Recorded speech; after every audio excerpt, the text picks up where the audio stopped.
God they bless our Nigerian men we dey for obodo Igbo we don't come up for heart at all. God they bless them. But some of them, na social media for they see their words. We know the same for Nigeria. Please, Mona try. Mona see they do something back home to empower our youth, not to come they threaten them for social media. With Lady T. Hi everyone, welcome back to this YouTube channel. True Dreams with Lady T is your sister, your friend, is your girl. If this is your first time or you just did the post for YouTube, you just come across this our channel, please consider to hit the subscribe button, click on the notification bell so you will know anytime we put video here. Thank you so much for coming around again and God bless you. For this our channel, now Tori now we talk in a pidgin English will take the Nakawa Tori for you. So today's story called concern one businessman, Prince Obieze, in the state for Dubai. The guy Ojiego, when you say person hold money, he get money where he get many pictures and videos for his Instagram, because in a person when be say he dey upload any video every time. If he buy car, he always dey flaunt all his wealth for social media, for his Instagram. He come make one particular video. In short, when me even watch that video, my head now so he grow that I say now money be this one. I say this one are real, I been a fake. Because the money, but I know say person not fake all those kind of money. Now real money. If you see the way he hip on, I never see that kind of money before, my people. According to the source, so the news, the contact can say the video now on the see so one see money. The video now be this one, so one just the see so. To the source, they say immediately he post this video for his Instagram. You know, now AK people they come baba. They can't go kirikiri. They say when they can't put for kirikiri, they don't allow anybody consent.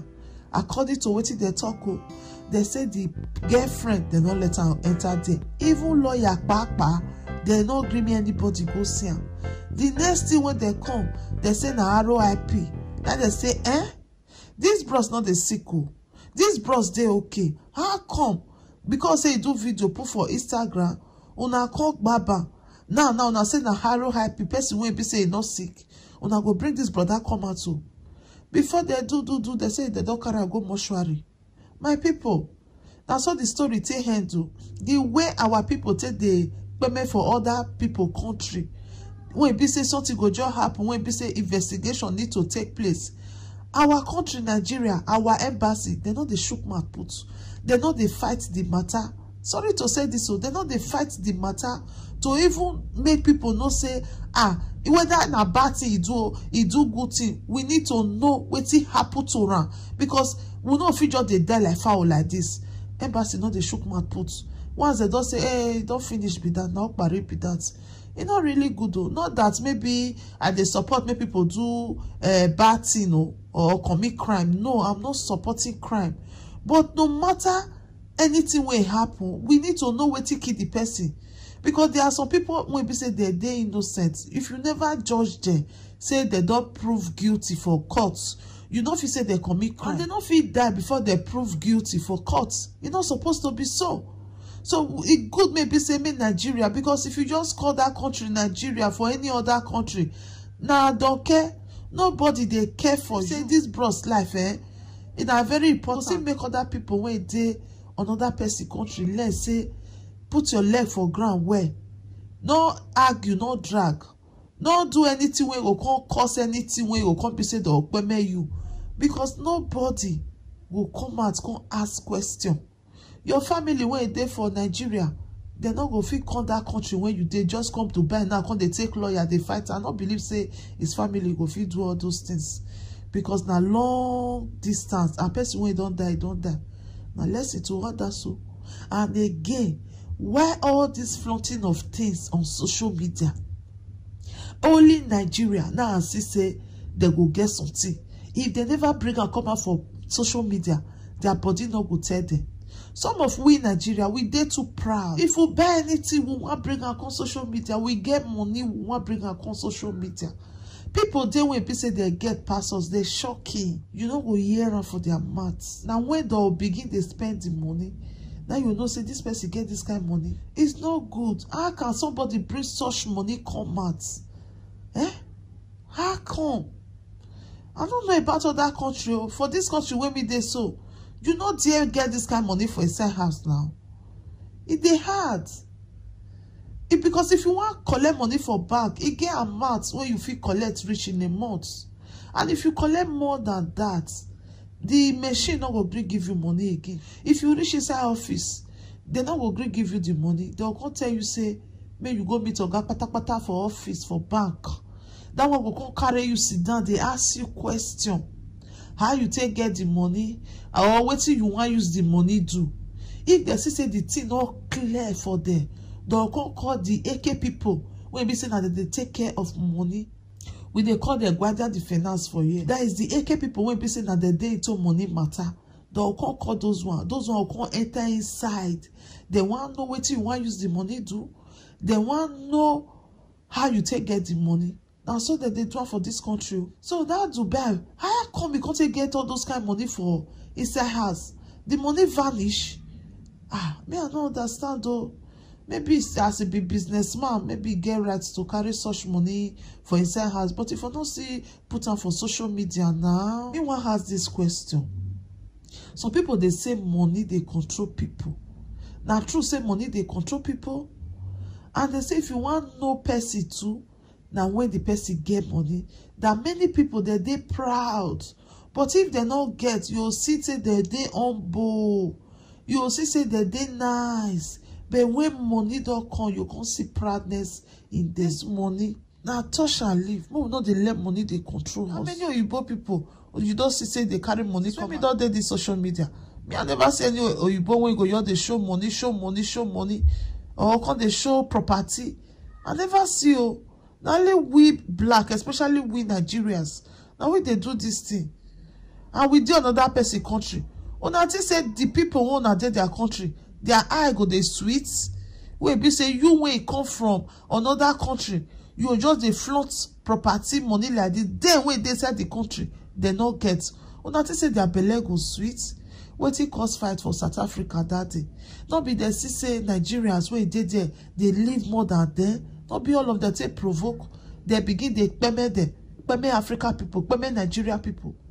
Not be wetin cause quarrel that time. That one now will be Africa. How much more you can't dey for obodo oyibo, you dey other country, you dey get things like this, you dey flaunt am. They not go dey happy with you now. If you even to dress, not be say you even dey flaunt, say you can't to guard, you can't to wear marker. If they look you dey waka they go they look you they go. Say na black na gauge like this. How much more say you just gonna carry all your wealth, all your money, put for social media, your cars. They don't go dey happy now. We say they advise ourselves, because how many of them they do all these things what they do? All they all say before you feel bring all this one come out for social media.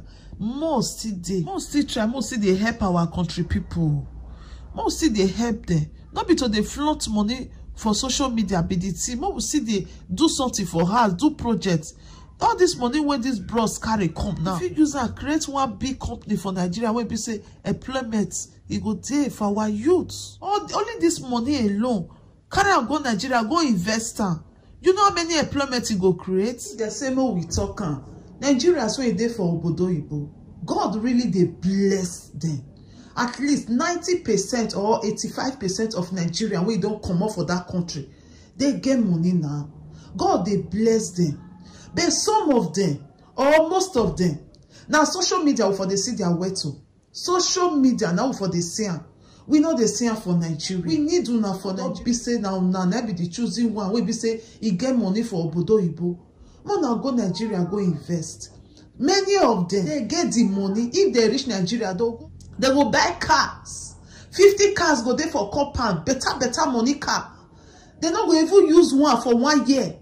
So why wasting all this wealth when we say you can create or do things in that our country, Nigeria? Our government not they help us, but we still help ourselves. I first still make example. If I don't talk, I don't tire. Akon dey there, Hector dey there, Doba dey there, all those people, they be Africa people wey be say they make their money for foreign land. The country now changes still dey. Me never see any big one. We still get big bros. Don't be, I mean, surprised. I don't even know this map, this bros before. Now me even know say we still get person like this as a Nigerian man where he gets wet like this. Our country still there. We cannot even boast of a good hospital, private. We cannot boast of a big company where you employ a lot of people. I beg, most see they support the government. Government fail us. Let's help ourselves individual. Una when you do another country where God don't bless, Mona carry riches. Una not the user they tempt our youth people. When people say they dey Nigeria, make their mind don't come they change. They find the easiest way to get money. They encourage our youth. Make they not go do ritualists. Make they not go do bomo. Make una try to empower our youth. May his soul rest in perfect peace. So you see, Anna, but any country wanna dey mona no say anything happen. Now so he reach no justice. So who know as it must be? Me know as it go take like that put. I go stop this my story for you. Thank you so much for what. Please leave your opinion down there. What do you think about this story about our brothers? When be say they don't made for foreign lands, they don't want to go back and go invest their money. What do you think about them? What do you think about this video? Please leave your comment down there. Your comment is very, very important. We are not just here to say a story. We are here to say a story that will change life, that will touch life, that will change situation of things. If you share this video right now, you are going to help and save some people and also change situation of that country, Nigeria. And thank you so much for watching. I also want to say a very big thank you to all my viewers, my subscribers, the commenters, everybody that have been supporting this channel in one way or the other. That Almighty God will send someone to support you in anything that you do in your life. If you call 1,000, we answer you. I remain your sister, your friend, your girl, your pikin. Anyone you call me, I did there for you. True Dreams, Bright Life with Lady T. See you on our next video. Ciao, ciao. If there is anything that is bothering you, my friend, please say it so others will learn. Bring it to True Dreams with Lady T, and God will be your strength. Bring it to True Dreams.